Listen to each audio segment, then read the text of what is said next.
శనార్థే మరి బోనాలు ఇయాల మరి బోనాల సందర్భంగా ఏం చెప్పదలుచుకుంటావు జనాలందరికీ? తెలంగాణ ప్రాంతంలో అతి ముఖ్యమైనది తెలంగాణ ప్రజలకు అతి ఆరాధ దైవము బోనాల పండుగ.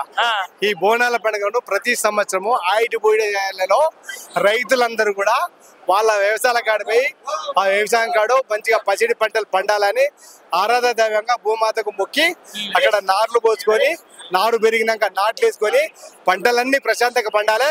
మా పిల్లలు పాపలు మేమంతా కుటుంబం అంతా ఆయురాగ్రహంతో ఉండాలి, ప్రశాంతంగా ఉండాలని మరి ఈ అమ్మవారి తల్లిని బోనాలు చేసుకొని కడుపు నిండా పిల్ల పాపలకు వారికి ప్రజలకు సస్యశ్యామలంగా ఉండాలని కోరికతో వచ్చి ఇక్కడ కడుపు వారి యొక్క కన్నుల నిండా మరి పూజలు చేసుకొని అమ్మవారి దర్శనం చేసుకుంటాం. నాకు కూడా తెలంగాణ ప్రాంతంలో మేము కూడా ఈ తెలంగాణ ప్రాంతంలో ప్రజలందరూ కూడా సస్యశ్యామలంగా ఉండాలి. అందులో తెలంగాణ రాష్ట్ర ప్రజలు కూడా సస్యశ్యామలంగా ఉండాలి. మా భారత ప్రధాని నరేంద్ర మోదీ గారు సస్యశ్యామలంగా ఉండాలి. భారతదేశంలో బార్డర్లో ఉన్న భారత సైనికులు సస్యశ్యామలంగా ఉండాలి. వాళ్ళు సైనికులు సస్యశ్యామలంగా ఉంటేనే భారతదేశం సస్యశ్యామలంగా ఉంటుందని నేను ప్రత్యేకంగా అమ్మవారిని వేడుకున్నాను. శనార్థి అన్న, శనార్థి సార్ బోనాల పండుగ శుభాకాంక్షలు సార్. శుభాకాంక్షలు సార్. ఇవాళ ఉజ్జయిని మహంకాళి అమ్మవారికి బోనాలు అయితే సమర్పిస్తారు కదా జనాలు, మరి అమ్మవారి యొక్క విశేషాల గురించి బోనాల గురించి ఏమని మాట్లాడతారు సార్? ప్రకృతి సహజ సిద్ధంగా ఉద్భవించినటువంటి అమ్మవారు ప్రకృతిలో పుట్టింది.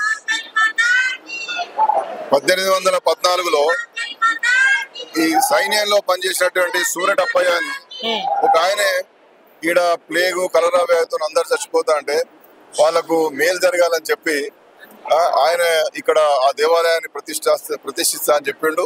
దానికి అనుగుణంగా 1814 నుంచి ప్రతిష్ఠించిండు. 15 నుండి ఈ యొక్క దేవాలయం కొనసాగుతున్నది.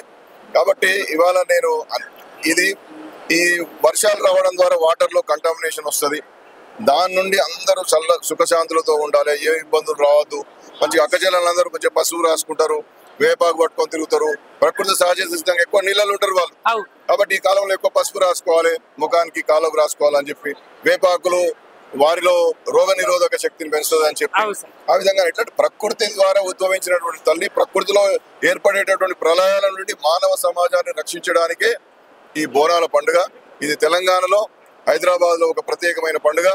సికింద్రాబాద్ కంటోన్మెంట్ ఏరియాలో ఉన్నది కాబట్టి ఇది లష్కర్ అంటే ఒక సైనిక స్థావరం, ఒకనాడు కంటోన్మెంట్ ఏరియా ఇదంతా. కాబట్టి ఆ సైనిక పటాలం ఉన్నది కాబట్టి ఉర్దూలో మన హైదరాబాద్ ఉర్దూ కదా, అందరు లష్కర్ అంటారు. అందుకని ఇక్కడ జరిగేటటువంటి లష్కర్ బోనాలు. ఈ విధంగా ఇక్కడికి రావడం, అమ్మవారిని దర్శించుకోవడం చాలా సంతోషంగా ఉన్నది.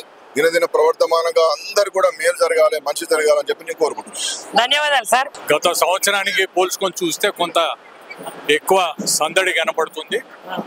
ఏదైనా కానీ అందరూ కూడా ఇక్కడ అన్ని పరిస్థితులను నియంత్రణలో ఉంచేటువంటి పోలీస్ అధికారులతో వచ్చినటువంటి వారందరూ కూడా సహకరించాలి. అన్ని పార్టీల వారు కూడా సహకరించాలి. ఎందుకంటే వారిపైన పెద్ద బాధ్యత ఉంది. ఇక్కడ ఎలాంటి సంఘటన జరగకుండా అమ్మవారి జాతర సార్. ఏర్పాట్లను చూసుకుంటే ఏర్పాట్లు ఎట్లున్నాయి సార్? మరి పోయిన ప్రభుత్వం కన్నా ఈ ప్రభుత్వం ఏమైనా మెరుగైన ఏర్పాట్లు చేసిందంటారా?